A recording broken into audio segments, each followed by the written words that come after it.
오늘 우리는 소아시아 7교회 중에서 5번째 교회가 되는 사대교회에 대해서 함께 말씀을 보시도록 하겠습니다.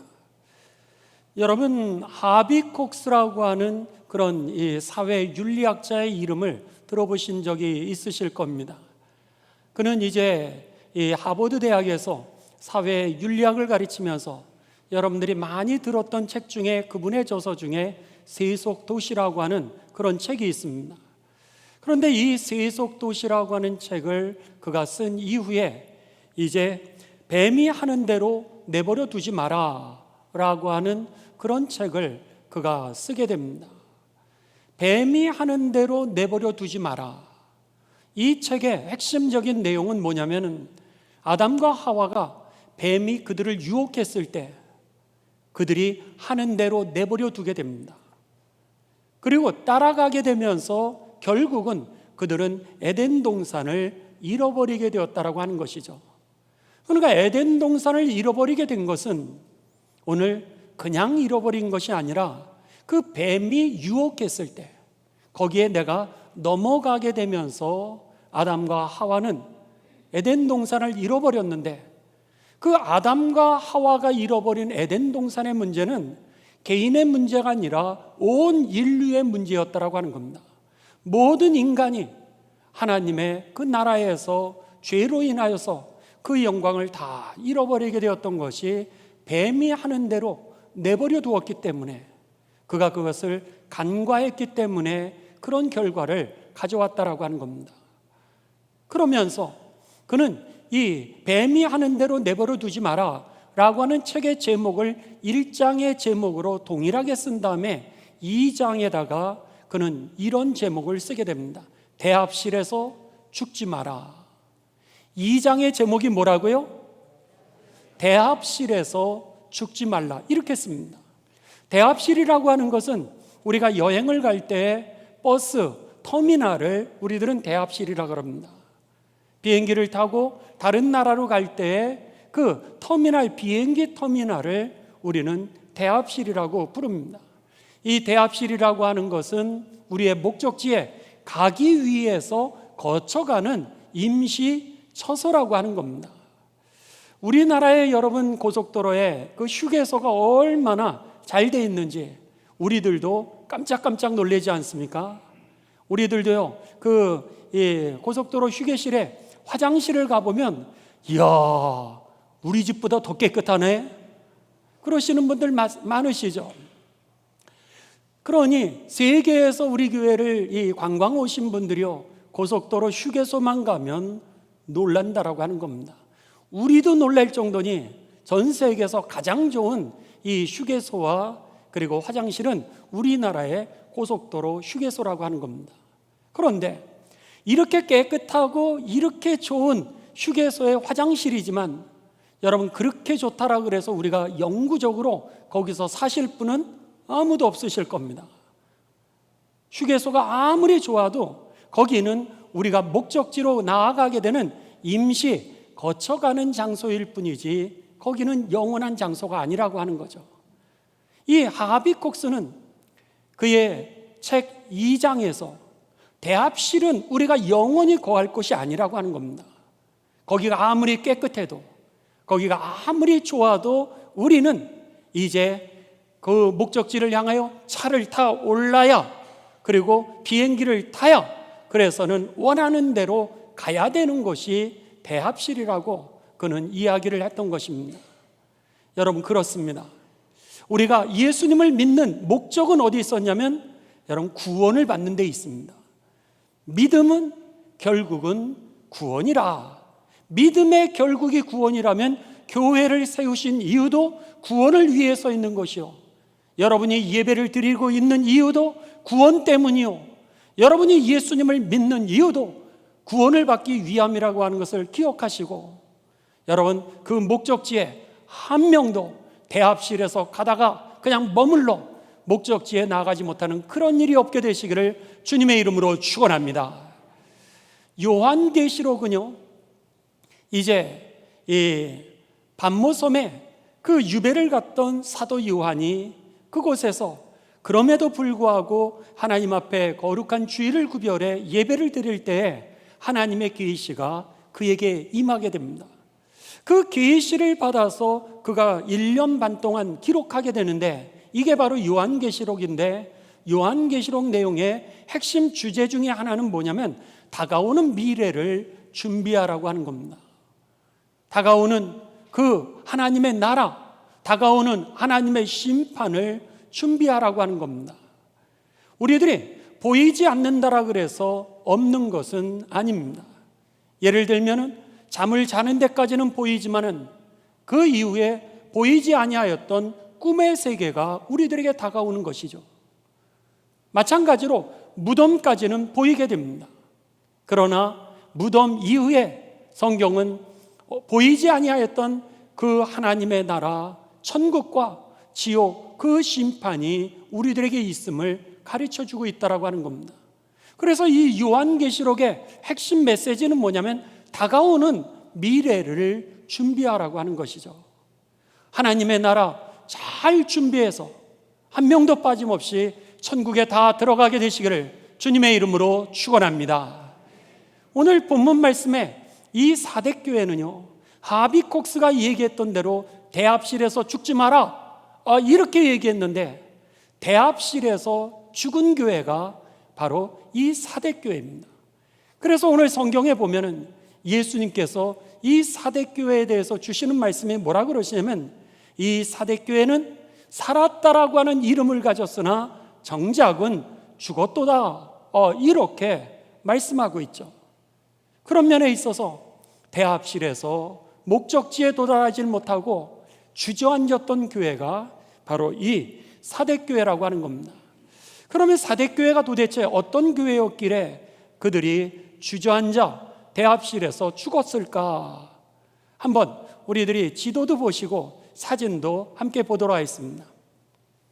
왼편에 있는 것이 이제 밤모섬, 이 요한계시록을 기록했던 사도 요한이 이제 유배가 있는 섬이었습니다. 에베소라고 하는 항구에서부터 96km가 떨어져 있는 곳에서 그가 유배 생활을 할 때 그곳에서 하나님의 계시를 받게 됩니다. 계시를 받으면서 7교회에 편지를 쓰게 되는데, 그 중에 오른편에 여러분들이 이렇게 빨간 줄을 쳐놓은 것처럼 이 사대라고 하는 그곳에 교회에 편지를 보내게 됩니다. 사대교회 사진을 한번 보시도록 하겠습니다. 사대교회는 이처럼 생겼습니다. 이 사대라고 하는 지역은 이 갈라디아 지방의 옛날의 수도였습니다. 그러니까 아주 좋은 도시였죠. 그런데다가 주전 6세기경에 보게 되면은 이 루디아 당시 이 루디아라고 하는 그런 교회 왕국의 그 수도였습니다. 바벨론이라고 하는 나라가 이 루디아라고 하는 왕국을 주전 5세기에 멸망시키고 나서도 소아시아 전체 지역의 수도로 삼을 정도로 이 사대라고 하는 지역은 아주 비옥한 곳이었습니다. 주변에 강이 흘렀고요, 그리고 주변에 골짜기가 있는데 강이 굽이굽이 흐르는 그 골짜기의 중에서도 가장 비옥한 땅이 사대라고 하는 이 지역이었습니다. 염색업이 발달했고요, 특별히 이 사대라고 하는 지역은 왕의 도로라고 하는 것이 있었습니다. 그래서 소아시아에서 유럽으로, 아프리카로 이 무역을 하는데 그 왕의 대로처럼 아주 그 당시에 상인들이 걸어가는 좋은 길이 사대를 지나가는 겁니다. 그러다 보니까 아시아에서 오는 물품도, 유럽에서 오는 물품도, 그리고 이 아프리카에서 오는 물품도 거기에서 장이 열리게 되면서 거기에서 상업이 아주 많이 부흥하게 되죠. 그런데 더 나아가 이 사대라고 하는 것은 어떤 곳이었냐면 거기에 여러분 금 생산지로 유명합니다. 어느 책에 보면은 금에 광맥이 흐른다라고 써 있는 책도 있고요, 그리고 어떤 주경학자가 쓴 책에 보면은 금 모래가 그곳에 있었다라고 하는 겁니다. 그래서 역사학자에 의하면은 고고학자들의 그 발굴과 이 프린스턴 대학의 고고학 연구팀의 그 조사와 발굴의 결과를 보게 되면 이곳에서요, 주전 6세기인데도 불구하고 금화와 은화를 이 돈을 갖다가 주조해서 그곳에서 사용했을 정도였습니다. 그러니까는 금화, 은화 이것을 주조해서 상업이 발달했을 정도니까는 이 사대라고 하는 지역은 그 당시에 가장 부유했던 아시아의 강남과 같은 곳이라고 하는 겁니다. 한국에서 제일 부자 동네가 어디죠? 왜 이렇게 주저하세요? 강남이죠, 강남. 우리 동네가 강남 아닙니까? 한강 이남. 우리 동네가 제일 좋은 동네인데 그 당시에 가장 좋은 그 소아시아의 강남은 어디였냐면 사대라고 하는 그런 지역이었다라고 하는 겁니다. 그런데 이 사대교회에 하나님께서 사도 요한을 통하여서 메시지를 전해주시는 것이 오늘 본문 말씀입니다. 자, 1절부터 오늘 본문 말씀을 우리들이 함께 보도록 하겠습니다. 1절, 사대교회의 사자에게 편지하라. 하나님의 7영과 7뼈를 가지신 이가 이르시되 내가 너의 행위를 아노니 내가 살았다 하는 이름을 가졌으나 하나님의 평가는 뭐예요? 죽은 자로다. 이렇게 얘기합니다.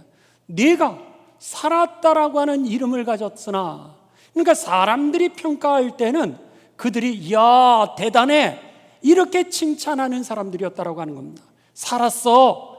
어쩌면은 부유해서 그리고 편안해서 그리고 원하는 것들을 할 수 있는 그런 편리함이 그들에게 있었던 그런 삶의 환경이었는지 모릅니다. 그랬는데 주님은 그들에 대해 다른 평가를 내리세요. 너희들이 살았다라고 하는 이름을 가졌지만 내가 너의 행위를 아노니. 그렇게 말씀하신 거예요. 다른 사람은 너의 생각을 모른다는 거예요. 다른 사람은 너의 양심을 모른다는 거예요. 다른 사람은 너의 그 마음을 모른다는 거예요.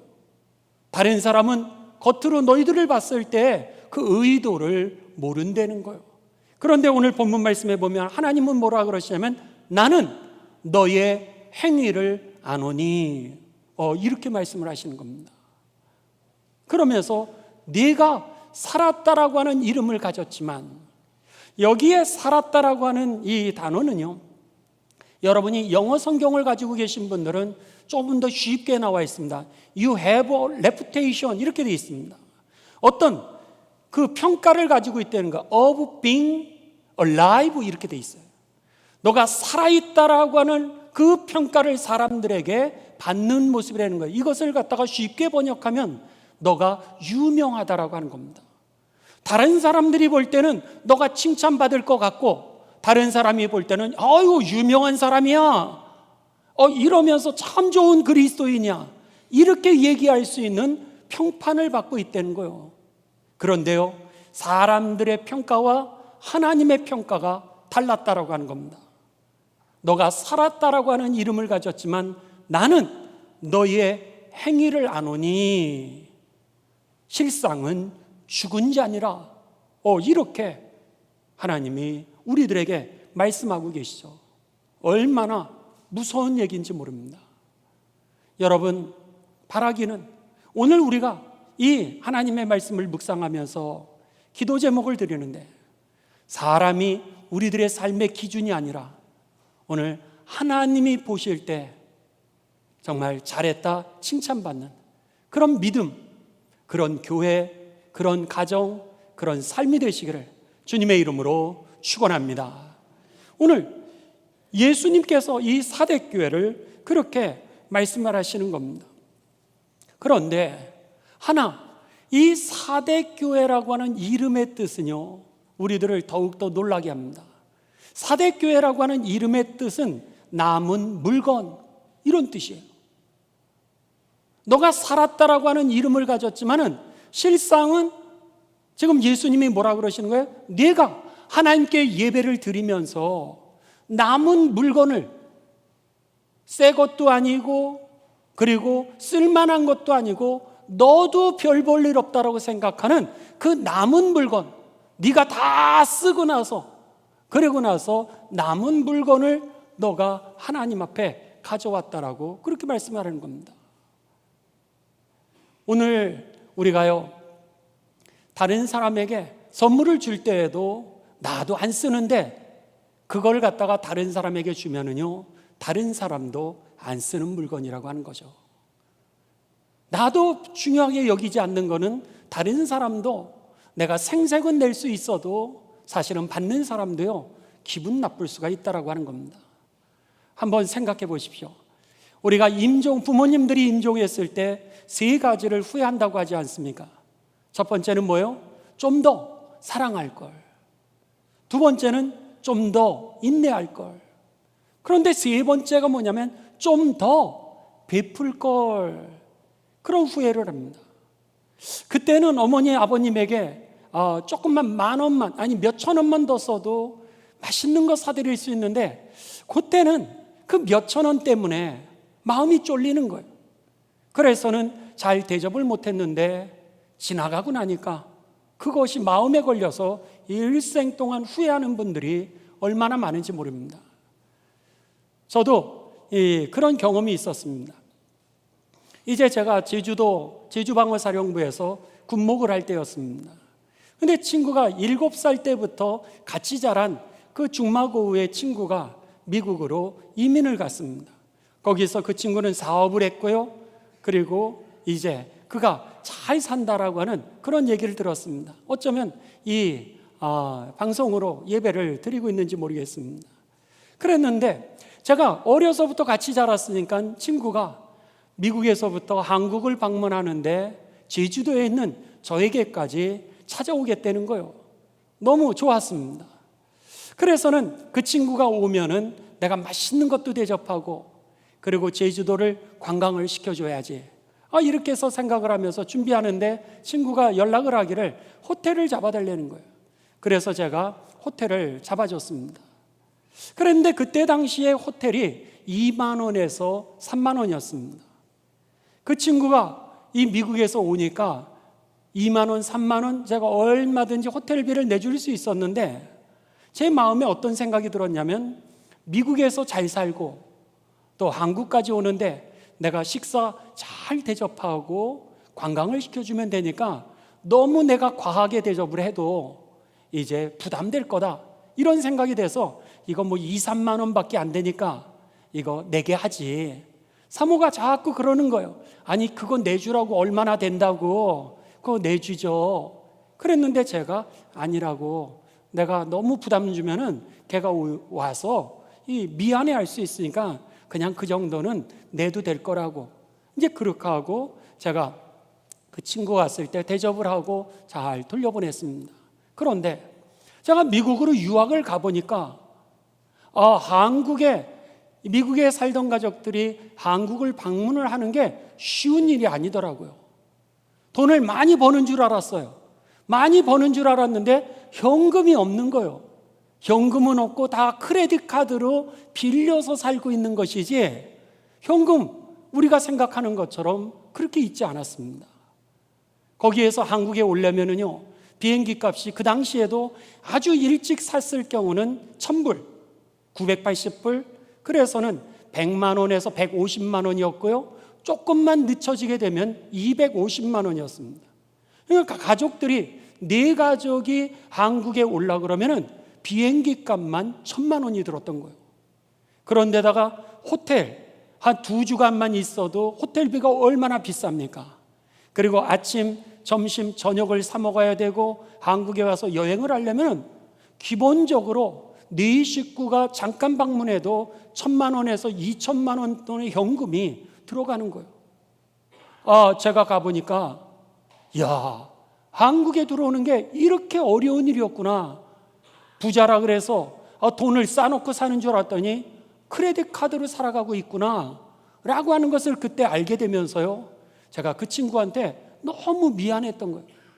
나는 2만 원, 3만 원, 그건 2박 3일이었으니까는 6만 원 내주면 됐을 텐데, 그것을 갖다가 내가 대접하지 못한 게 그렇게 마음에 계속해서 걸리는 거예요. 그래서는 친구에게 늘 미안했습니다. 그런데 얼마 전에 한국으로 온다는 거예요. 이번에도 가족이 5 식구가 오는 거예요. 그래가지고 이번에 맛있는 거, 그냥 제일 좋은 거 대접해야지, 이러면서 그 장모님까지 식사를 다 대접했어요. 입이 이렇게 찢어졌어요. 근데요, 그 친구가 그렇게 행복해하고 그 장모님까지 좋아하시는 그 모습이 제 마음에 몇십 년 동안 마음 가운데 가지고 있었던 그 채기가 쑥 내려가는 것 같은 거예요. 저는요, 그나마라도 친구가 다시 한국에 돌아와서 대접해서 채기가 내려갈 수 있는 기회라도 있었지만은, 우리가 함께했던 가족들, 어머니든지 아버지든지 누구든지, 여러분, 내가 조금만 더 했으면 했는, 그런데 그때 그것을 못해서 다시는 기회가 없어서 후회하는 사람들이 얼마나 많은지 모릅니다. 오늘 사대교회가 그랬던 거예요. 사대교회가 남은 물건이라는 거예요. 이름 존재 자체가 하나님 앞에 좋은 걸 드렸어야 되는데, 아니, 찌꺼지를 가지고서 다른 사람 대접하고 찌꺼지 믿음으로 살아가고, 그리고 나서 하나님의 나라를 위하여 전진해 갔던 그들의 믿음의 모습, 결국 네가 살았다라고 하는 사람들의 평판은 가지고 있는지 모르지만 하나님의 기준에 보니 너는 죽었노라, 이렇게 말씀했던 것이죠. 바라기는 여러분, 부모님들에게 하시더라도, 아니 옆 사람들에게 뭘 주시더라도, 선교지에 여러분이 물품을 주시더라도 여러분이 쓰지 않는 게 아니라 여러분도 귀하게 쓰는 것, 그것을 선물해 나도 좋지만 저들에게 하나님의 기쁨이 될 수 있게 되시기를 주님의 이름으로 축복합니다. 아주 중요한 말씀이죠. 그렇다면은 이 대합실에서 죽었던 이 사대교회, 그들이 이제 생명력을 그렇게 잃었는데, 여러분, 교회의 존재 목적이 뭐죠? 뭘 그렇게 잃었다라고 하는 겁니까? 교회의 존재 목적은 디모데전서 2장 4절에 보면은요, 하나님은 모든 사람이 구원을 받으며 그랬습니다. 모든 사람이 구원을 받으며 진리를 아는 데 이르기를 원하노라. 교회가 생명력을 잃었다라고 하는 게 뭐죠? 오늘 하나님이 교회를 세우신 이유는 모든 사람이 구원을 얻기를 원하는 것이고, 그들이 진리 가운데 거하기를 원하시는 것이었는데, 오늘 그 교회가 구원의 선포의 본질에서 멀어져 있었다라고 하는 겁니다. 어쩌면 부자였기 때문에 나태해진 신앙일 수도 있습니다. 너무 편안했기 때문에 희생하지 않는 그런, 나누지 않는 자기만 아는 그런 삶이었는지도 모르겠습니다. 오늘 성경은 하나님이 원하시는 것은 모든 사람이 구원받기를 원하신다는 거예요. 자, 디모데전서 2장 4절을 오늘 성경을 다시 한번 여러분 우리 다 같이 한번 읽어보도록 하겠습니다. 한번 화면을 좀 열어주시 바랍니다. 자, 다 같이 봉독합니다. 시작. 하나님은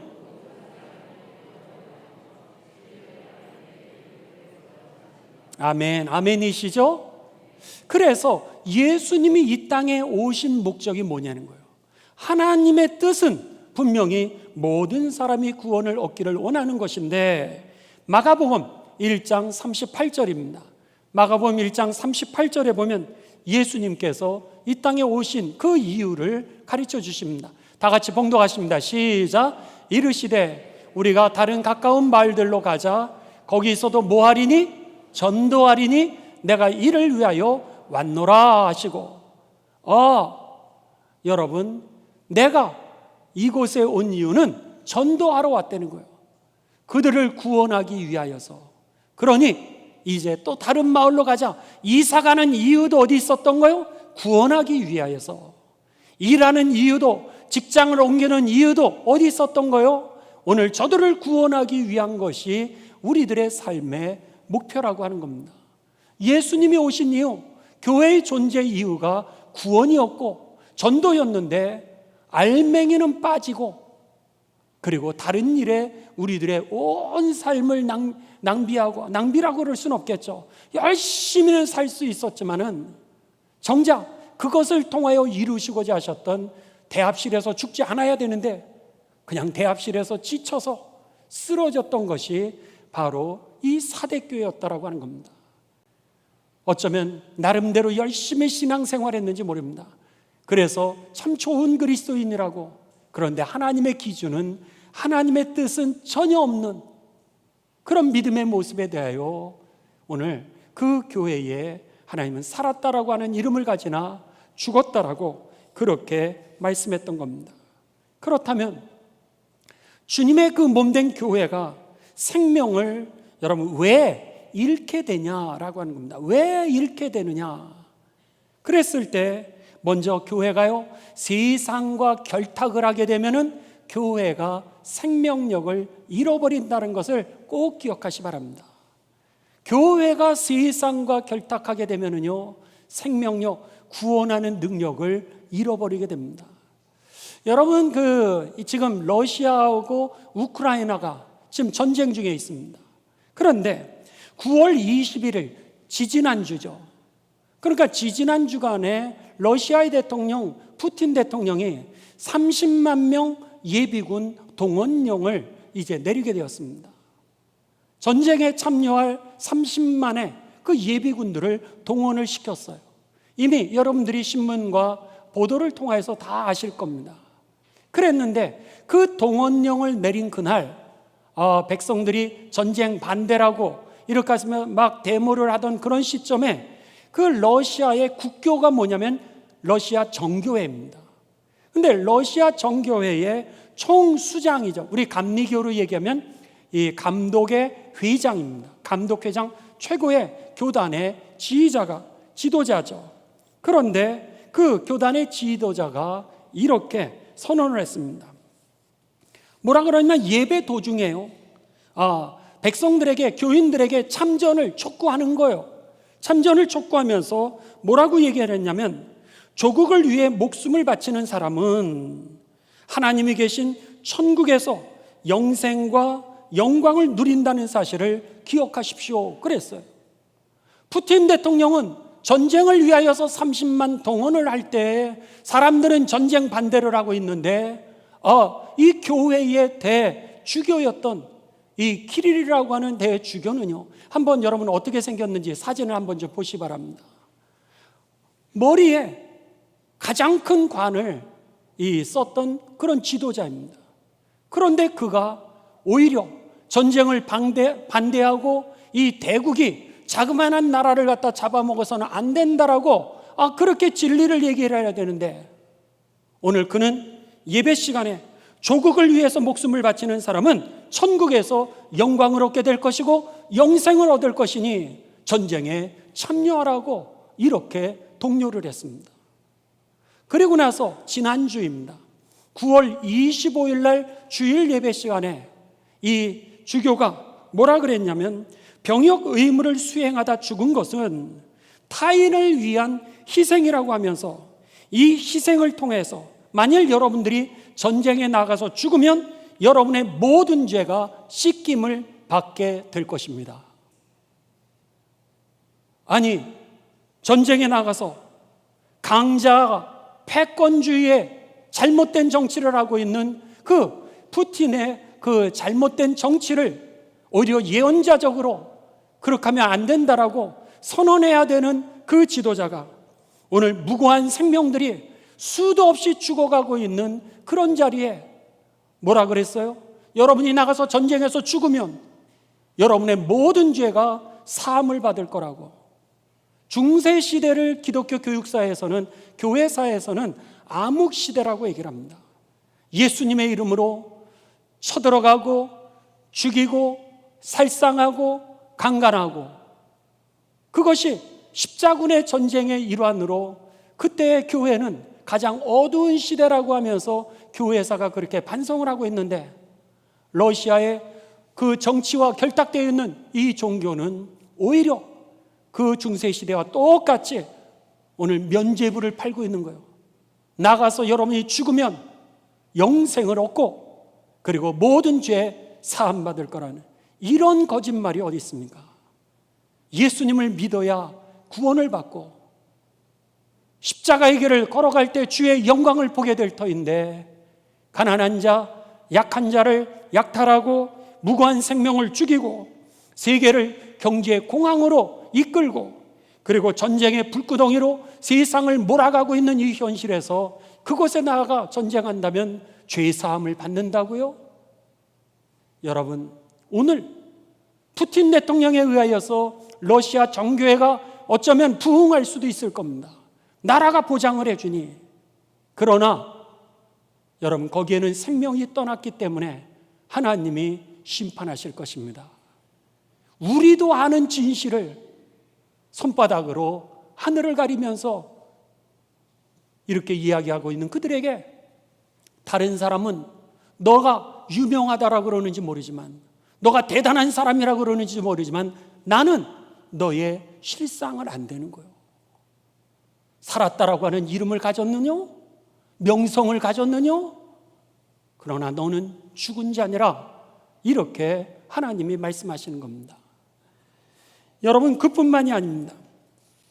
미국 질병통제센터에서 2017년에 8월에 그 학술지에 모기 사진을 갖다가 이제 하나 일러스트로 그 어떤 거를 상징하기 위해서 발표를 하는데 그 표지에다가 다음과 같은 그림을 이제 실었습니다.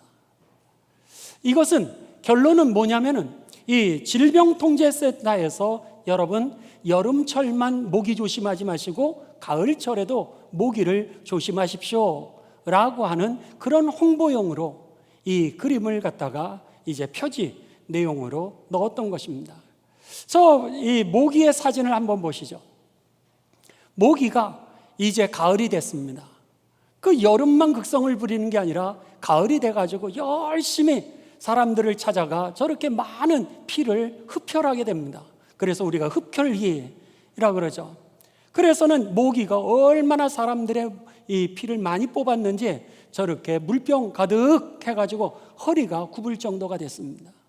그런데다가 그 피덩이 속에 그가 그냥 빨아먹고 그러다 보니까는 발이요 새빨갛게 된 거예요.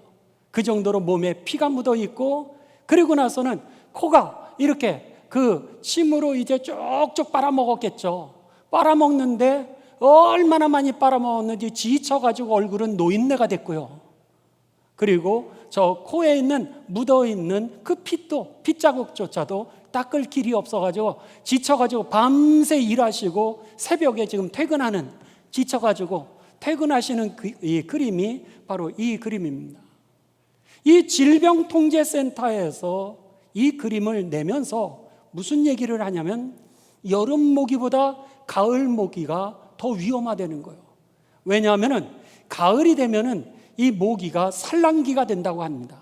산란기가 되다 보니까 암컷들이 단백질을 얻어야 되는데 좀 더 많은 피를 얻어야 되기 때문에 사람들을 물고 피를 뽑을 때 더 많이 뽑는다는 거예요. 그래서 여름철에 물리는 이 모기로 물리면요 가렵고 이렇게 부어오르는 것보다 가을에 물린 이 모기 자국은 더 가렵고요 더 많이 부어오른다고. 그러면서 이 질병청에서 무엇을 갖다가 얘기를 하냐면 이 모기로 인하여서 별 볼 일 없는 것처럼 가을이 되면 모기가 뭐 별로 이제 죽을 때 다 됐어, 침 다 빠져, 뭐 이런 사람들이 있더라고요. 이빨 다 빠졌다. 그런데 그렇지 않다는 거예요.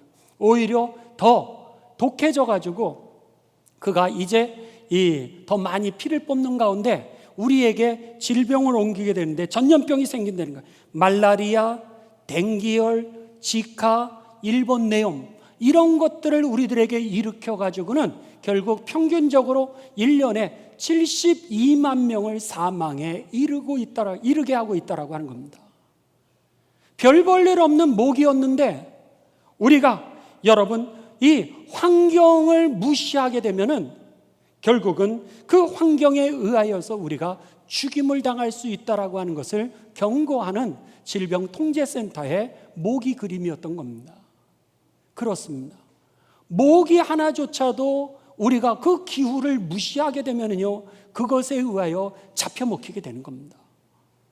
오늘 정부와 결탁하게 되면은 우리들의 삶이요 생명력을 잃어버리게 되고 구원의 능력을 잃어버리게 되고요, 환경과 여러분들이 결탁하게 되면 환경에 지게 되면은 환경은 다스려야 되는데 대합실은 죽어야 되는 것이 아니라, 대합실은 영원한 것이 아니라 목적지를 향해서 가야 되는 것인데, 환경이라고 하는 것을 다스리지 못하게 되면은 결국은 그 환경 때문에 내가, 아담과 하와가 그 천국을 잃어버린 것처럼 우리도 그렇게 된다라고 하는 겁니다.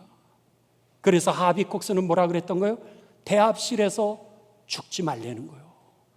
환경을 다스릴 수 있는 믿음이 되시기를 주님의 이름으로 축원합니다. 믿음의 결국은 구원인데, 예수님이 이 땅에 오신 것은 한 영혼이라도 구원하기 위하여서 오셨는데, 오늘 우리들은 그 본질적인 복음은 잃어버리고 오늘 세상에 그 도구들을 주신 것 때문에 이 본질을 잃어버려 사대교회 같이 그렇게 믿음 생활하고 있지는 않은가라고 하는 겁니다. 바라기는 여러분, 오늘 우리들의 삶, 환경을 다스리기 위해서 기도하시기 바랍니다. 환경이 내가 감당할 수 없는 환경이라면 돌아갈 수 있는 하나님의 은혜를 위해서 기도하시기 바랍니다. 환경은 다스려야 되고요, 환경을 극복해야 우리가 대합실에서 죽지 않고 목적지에 이른다는 것을 기억하시면서 오늘 명목상의 그리스도인으로 살아가지 마시고, 주님이 보셨을 때 내가 너 보니까 너 정말 좋은 그리스도이냐, 장희규 너 합격, 여러분 이렇게 되시기를 주님의 이름으로 축원합니다. 불합격 그랬을 때는 나중에요 후회해도 그때는 소용이 없다라고 하는 겁니다.